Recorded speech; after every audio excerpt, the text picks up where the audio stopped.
What is up, everybody? It is Alex from Heavy New York calling from Zoom again. This is our final interview of 2021. It has been a great year. We're ending things on a fantastic note. We are here with Gabe of Enterprise Earth. Great to be able to talk with you, man. Thanks for being here.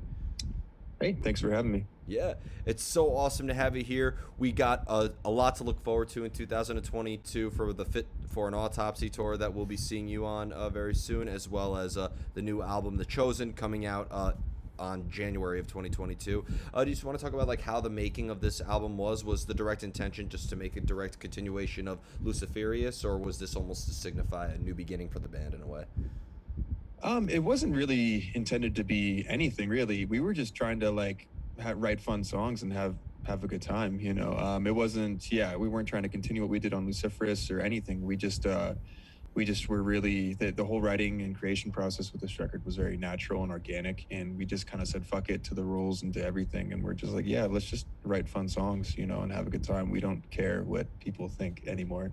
Not that we ever did, but we just wrote stuff, and if we felt that it fit under the Enterprise Earth moniker, then we rocked with it. So was there maybe this is what we got. Yeah. Was there maybe any preconceived idea of what you wanted The Chosen to sound like in a way? Was there any like a sort of idea or goal that you were trying to achieve, or was it like very improvised? And no, it was I guess improvised would be a word you could use, or it's just, I think this was the first time when we started writing an album, we totally started from scratch, like from a blank slate. We didn't have like a bunch of like demos or riffs from like the past year or two that we were like, okay, let's like flesh out these ideas and finish them. We were just like, let's just go for it and see what happens. Okay. And we ended up with 68 minutes worth of music that's all over the place. So that's incredible, and leading me perfectly into the next question, because you feel like the first two singles that you released off of this album are maybe a good representation of what the entirety of The Chosen is going to sound like, or is there a lot more to be discovered and a lot more sides of Enterprise Earth we haven't seen?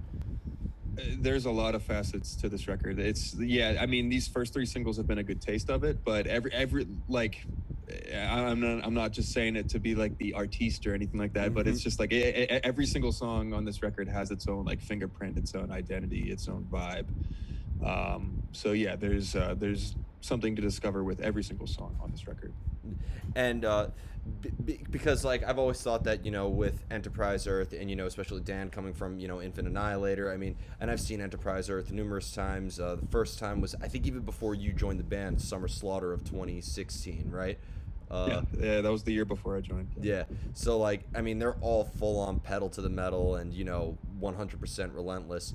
But is there going to be any like stuff that fans who have been following Enterprise Earth are going to be surprised to hear? Yeah, I mean, there's some ballady stuff. There's lots of singing, you know, like clean singing, harsh singing. Like Dan is literally covering every single vocal style that one can possibly do. Oftentimes in the same song too, which is awesome. It's all over the place. Like we have one song where it kind of starts off like an Alice in Chains song, like one of their ballady songs, but then it ends with Matt from Kublai Khan doing a feature. So it's kind of like it's a big roller coaster, and we're very excited for everyone to hear what we have come up with. Some gentle love ballads coming from Enterprise Earth. I'm excited to hear this. Oh, it's gentle, but then it gets very aggressive in the same song. So it's both. It's the best of both worlds. Yeah. Who says a ballad can't be aggressive, especially with the rage that it intends? I mean, you know, I don't care what people say, but Suicide Silence had a straight ballad on their 2017 release, and I think with the amount of anger that it released, it made it the most metal thing of the year. So. Good point. Yeah. Yeah. If it pisses people off, it's metal, and I don't care if it sounds like Nickelback. Yeah, there you go. Yeah, it's Yeah. one way of looking at it. Yeah. Now, being that this album, you know, it's coming out in 2022, and you know, since Luciferius, the last album, you know, I think it's fair to say that the world has changed quite a bit. Do you feel that maybe there was a lot of dark energy or a lot of, you know, observation of the world that we've witnessed for the past 2 years that was sort of channeled into this album as well? Not so much. I don't think it was so much COVID world thing. And a lot of these songs were actually written pre-COVID too. We had a lot of these songs demoed out in 2019, and we wanted to release the album last year actually, but with because of the world, we ended up putting it back until 2022 now. Yeah, because we were all ready to get going, I think, in the fall of 2019, I think, to like record and stuff like that. And then we just, COVID happened, world things happened, life happened, and it ended up getting pushed back and back and back until the right place and time, which is now January 14th, 2022. Yeah. Well, so yeah, we've been sitting on these songs for a couple years now, actually. did these songs change a lot over a span of time throughout that time period, or is what we're hearing maybe like how these songs were like originally structured? They did evolve over that time, which what was kind of cool to have, have the songs in the works for a couple years. But I mean, pretty much like the essence of the songs were there from the get-go.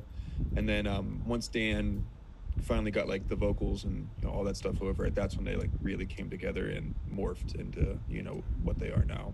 Mm-hmm. And I can't remember. I don't know if it was you who I interviewed last year. It was either you or Dan, but like because last year you did release the Foundation of Bones EP. So like, did maybe that EP, was that meant to serve as sort of like a little bit of a preview or sort of like a good first taste of the direction Enterprise Earth would be going into? Yeah, I think it was a good preview of that. And like a Foundation of Bones, the song actually that was a part of the chosen batch of songs that was going to be on this album. But then once everything happened, we're like, hey, let's take the song that we have ready and do the EP. But yeah, it was a kind of good indication because we had Foundation of Bones, which is just like a 3-minute heavy, straightforward ripper, and then we also had an acoustic rendition of There's No Tomorrow off of Luciferous, so where we're just singing. So yeah, between those two songs, that did give like a hint of the dynamics of the wide range of dynamics that the Chosen will have. It seems like with the Chosen, you guys have experimented a bit and stepped into a lot of uncharted territory. And I know I'm asking this question very, very prematurely, but do you think that this opened up a lot more doors for what Enterprise Earth could do in the future? Oh yeah. I mean, we delving into for us uncharted territories. I should say for Enterprise Earth uncharted territories. It's nothing that Dan's sang on other projects and things in the past, and we've all written and done this kind of music art individually in the past. But this was the first time that it's come out in the Enterprise name. So yeah, I'm excited to see what happens. Hopefully it opens more doors for us. We can, tour with other bands, and once you start singing, that opens things up. And it wasn't even our intention to like, oh, let's sing so we can get more commercial. It wasn't like that at all. It just happened naturally because that's just what we like to do, and we finally had an opportunity to do it with these songs. Yeah, I hate that like stupid idea where like just because they're singing that means that the song lacks heaviness. I know plenty of songs that are all singing that makes some death metal songs look like Shinedown. So oh yeah. So I think having that's just I think that's just metal. The metal fans like to hate on stuff that isn't what they're used to and listen to every day. So yeah. Fair enough. When you joined Enterprise Earth for 2017, were you kind of like looking at the Patient Zero album and being like, okay, this is how I have to play, this is what the band is all about? Or were you kind of allowed to maybe also bring in a little bit of your own mix for Embodiment and onwards? Yeah, well, so Embodiment, that was the last album before I joined. So the first album that I wrote was a Luciferous. So everything up until Embodiment was written by BJ, the old guitarist. But yeah, when I joined, like there was obviously like, you can't just, transition starkly or else, you're going to completely alienate your fan base. But there was like a certain thing that, okay, maybe, I'll stick to this when I'm writing. But it was also, I draw from a lot of the same influences that BJ did and all that stuff too. But so it kind of worked out pretty well because I got to, sprinkle my magic sauce on it on top of what Enterprise was already doing, and then over the past couple subsequent releases, then it transitioned more and more as our songwriting evolved and all that stuff. It seemed like, I mean, I think this is a great time period for Enterprise Earth as well because, like, with a lot of other bands, and by no means am I, like, saying that you guys are exactly the same. I think you all have your distinctions that make you all unique. But, like, in the wake of bands like Lorna Shore or Shadow of Intent or even, like, Fit for an Autopsy, who's kind of, like, dabbled more into that, like, it almost seems like the quote-unquote deathcore movement, that there's almost kind of like a new reinvigoration of it, and Enterprise Earth is almost kind of a representation of that, right? Cool. Well, yeah, thank you. That's awesome to hear.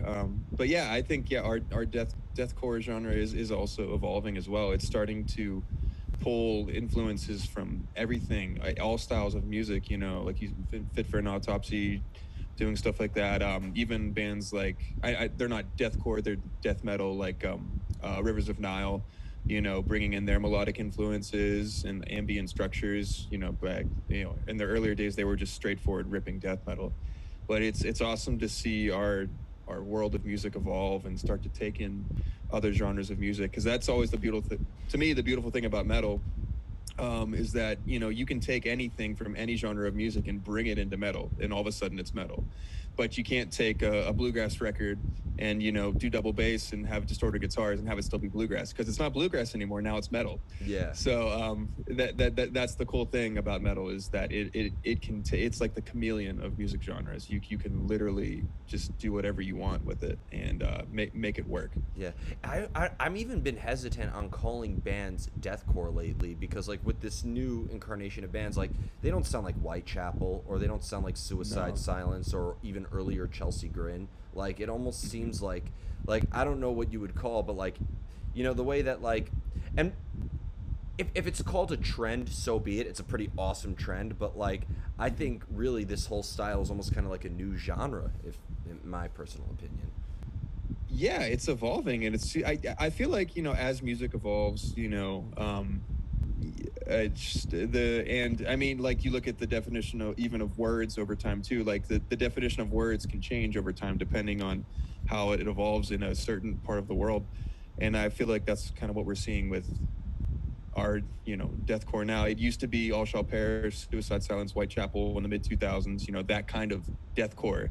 But now it's like less sceney, it's more like it's more open. It's I don't know, it's just if it gets labeled deathcore, cool. If that's the thing that's trending and that's the thing that's going to help keep pushing this realm of heavy music into help it keep growing, then cool, call it deathcore. I don't care. But yeah, it is kind of evolving into something that's more doesn't have as really any genre boundaries, which is super cool. Yeah, the music has always been getting better, and the logos have been getting more and more unreadable. So it's going in a great. Yeah. Great. Is that like, I gotta ask, is that like really a thing that like, are people just trying, like when bands reach out to a designer, make the logo as unreadable as possible? That's what we go for. Is that what they're like? I know it's a very silly question, but I figure it's the last interview of the year. Ended on a funny note. Yeah, no, it's always been like, it's I guess that's the thing. I mean, like, 'cause that was like a death metal thing, death metal grindcore. Let's make it as ridiculous as possible. And now, like, it went away, and then it's been coming back again. But for The Chosen, we got a new logo, and we wanted it to be more legible, actually, because we were tired of our unreadable logo. Like, we're like, how many people, like, whenever you ask like a normie, quote unquote, and like they read your band name, and it's like, what does that say? And that happens every single time. It's like, maybe we should get something a little more legible so people like actually know what we're called. Yeah.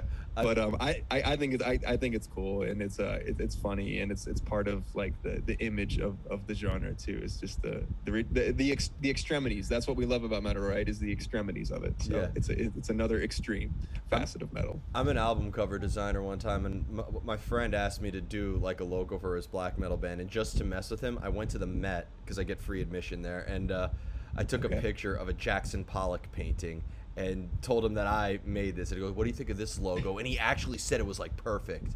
I'm like, dude, first off, I can't use this because I'll get sued. But like, second of all, right. I just took a picture of a Jackson Pollock painting. I did not think of your logo at all, or your band name at all when sending that to you. So I think it's a really fun way to kind of troll people sometimes. Yeah, it can be funny. Yep.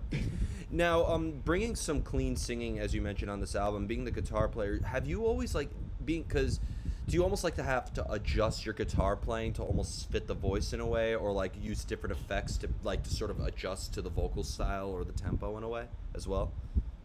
Yeah, I mean, when I'm writing, I'll keep the vocals in mind, of course, and if the melodies and harmonies I'm playing with the guitar, I'm just asking myself, okay, like, what kind of vocals, what vocal melody and harmonies would go over this? Does it work well with the guitars? Does it mesh? Does it feel fluid? Does it work? And I mean, because at the end of the day, the vocals, they're at the forefront of the music. That's what everyone hears first, is the vocals. So you got to make sure that those are always in mind first when songwriting. Make sure the guitar parts don't get too busy or overwhelm the vocals, unless that's your intention with the music. But I also sing in one of my other bands too. So like in terms of that songwriting, like I've been doing that stuff, and I do my best to keep the vocals in mind when writing parts like that. Yeah, is it like I've interviewed like a lot of metalcore musicians, like when I interviewed Phil from As I Lay Dying last year, and Francesco of Light the Torch. Like, is it almost kind of like, is it more distortion for the heavy vocals and like more clean for the melodic vocals or something like that? It depends on just what the part calls for.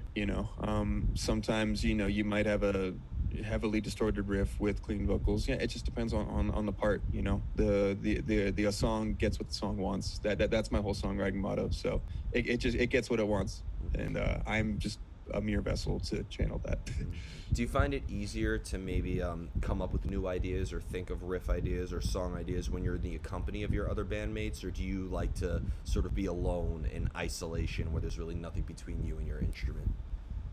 So we all live in different parts of the country, so I'm always in isolation when I'm songwriting. That's where I'm. Right, I'm camped outside my little tiny home trailer studio in Vegas. I'm like in a camp area about 40 minutes west of town. But yeah, we've always lived in different parts of the country. So songwriting has always been, are at our own individual stations. I'll write something, I'll pass it to the guys, and we'll bounce ideas back and forth. And then whenever it's time to record, then that's when we'll get together and actually do it. Okay. Where is everybody based out of now? Because I know that the band originated in like Seattle, right? Yeah, the band originated in Spokane, Washington, but no one's from Washington State anymore. Dan lives in North Carolina. Brandon lives in Southern California, Corona, California, like inland LA area. And I've been doing the nomad thing for 5 years, so I don't live anywhere. Oh, you guys need... yeah. You guys need... Go ahead, sorry. Yeah, I was just going to say, you guys need a European member and just spread it out even more. Yeah, just let's make it more expensive for us to get together for tours. Yeah. Yeah, get a band, and so get a European member. Make sure your tour manager is from like Asia. Get Sure. like a guitar tech from like South America, and get like a drum tech from Africa, and get your press person from Australia or something like that. Just spread it out everywhere. Perfect. That's a financial and visa nightmare. Let's do it. Yeah. Well, hey, you know what? If you could do it, that's the ultimate test. Because if you can make that work, then that means that the band is meant to be, right? I guess so. Yeah. Yeah. And do you feel that maybe also by stepping into more uncharted territory that maybe you could tour with like a more versatile style of bands? Like I think the upcoming Fit for an Autopsy tour, I mean, you guys, Ingested, Signs of the Swarm, like, it's a dream lineup on all fronts and everybody's going to show up to see every band. But can you see yourselves maybe touring with more different types of bands as well? Maybe like tour with like a band that could be more melodic or more old school or something? Yeah, I mean, that's what we kind of hope to do with this record and with our, songwriting going forward is, we would love to be like the chameleon of like, playing on whatever tour. Like we can bring out the death metal and tour with Cannibal Corpse, or we can tour with Killswitch Engage or As I Lay Dying too, and that'd be great. I would love to tour with, any band and be able to like fit on the bill and do well, not be like a weird outlier or anything like that. And hopefully with these new songs we can kind of break into that realm of touring with bands outside of our current sometimes very limited realm of deathcore, death metal. So yeah, well, maybe make the logo more readable, and then maybe people. No, I'm kidding. That's what we did. We made the logo. We made the logo more readable. We started singing. We're selling out, guys. No, we're not selling out. We're just having a good time. I hate that's all we're doing. Yeah. I hate that fucking term, selling out. Every band that's been called, every band I know has been called a sellout. It's actually true. They sell out arenas. So. Yeah, it's like they're doing well. Well, if that's what selling out is, then can't be too bad. And the final question I wanted to ask you is, this is the final interview of 2021 and probably the last piece of content that we're making for this year. But do you just want to? I don't know how active you were in listening to everything that's come out this year, but do you have a favorite release of 2021, or feel free to name as many releases that you would like? favorite release in like the heavy realm of the world? Anything. Like heavy music? Anything. No judgment here. Damn, what came out this year that I know I listened to a lot? It's like one of those things where it's like I could definitely tell you a few things. I just can't think of it when you put me on the spot. I know. Let's see. I'm a big bluegrass fan. Billy Strings put out a new album this year. I really enjoy him. That's probably one of my favorite things this year. What else? What the fuck else came out this year? I don't know. I can't think of it on the spot. Any death metal, like the new Cannibal Corpse or the? Oh yes. Oh, thank you. Yeah, I was gonna ask you, just like shoot off things, and I'll let you know if I liked them or not. The new Cannibal Corpse was actually my favorite Cannibal Corpse album in their past several albums. It's awesome. It was a wonderful addition, them getting Eric Rutan, because I feel like he kind of, took what they have been doing for like 30 years now and like made it even better. You know, so it's really refreshing and comforting and reassuring that guys that are like in their 50s like playing ridiculous death metal can get even better and get bigger and keep going. And that gives me hope as a death metal musician that I can go into my later years and maybe still have a career. Yeah, that album, I've said Violence Unimagined is Cannibal Corpse reimagined. Like that album is it's definitely the best album with Corpse Grinder on vocals. I mean, Two of the Mutilated and the Bleeding are obviously classics, but like definitely Corpse Grinder's and the new Archspire. Oh, the new Archspire is very sick too. It's very sick. Those guys are subhuman. I do not understand how those guys are the biggest jokesters. I've interviewed them 3 times. They are the funniest humans I've ever met, and they make music that's like I don't understand how they're physically capable of doing that. Canadians, man, I don't know. Yeah, fair enough. That answered that. That was the perfect answer right there. Yeah. So before we go, I want to thank you so much for your time and for such a really fun way to end the year. Is there just anything else with Enterprise Earth that you would like to plug for this new album for The Chosen? You have the Fit for an Autopsy tour coming, and we really much look forward to that, provided that all goes well. Is there just anything else you'd like to plug?